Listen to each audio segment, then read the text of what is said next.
Hey guys, my name is Toby and welcome back to another very exciting tutorial where today we are wrapping up talking about camera settings, as today we are talking about our third and final setting in this series, which is the ISO.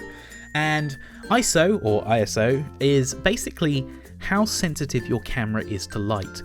The higher up you have this setting, the more sensitive it becomes to light, and the brighter your photos will be. Equally, the lower you have this, the less sensitive it will be, and the darker your photos will be.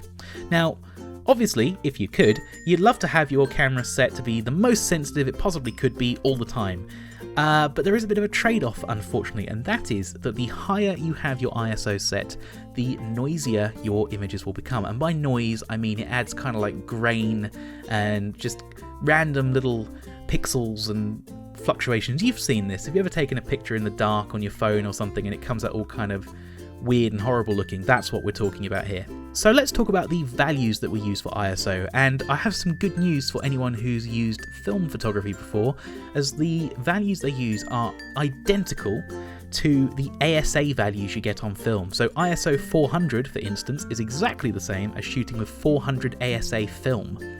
Now, I've listed here the full stop values that you get with ISO, and as with all the other videos I've done so far, I have omitted the half stop and third of a stop values that you can also use. So for instance, there is an ISO 500, there's also an ISO 320, and a bunch of others that I haven't listed here. Now, this also harks back to the whole thing of halving and doubling.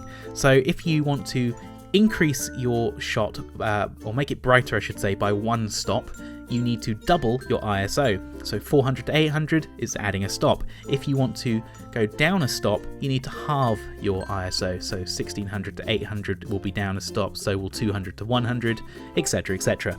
And the higher up you have your ISO, like I mentioned, the grainier it becomes. Now, where this becomes a little bit more, well, a little bit more confusing, is that different cameras will handle grain differently. It's not like ISO 6400 will look exactly the same on every single camera.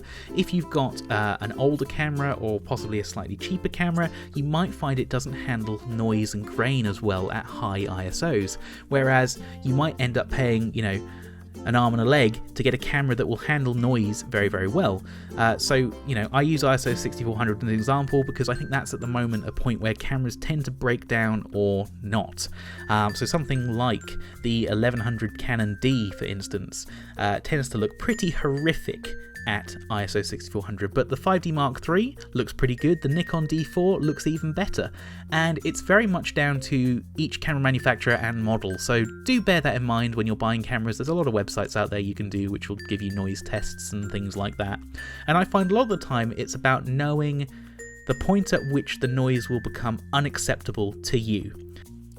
But that's pretty much it really when it comes to ISO. It's probably one of the more simple settings to talk about, but I think that's going to do it this time, guys. Thank you very much for listening. My name is Toby, and we'll see you next time.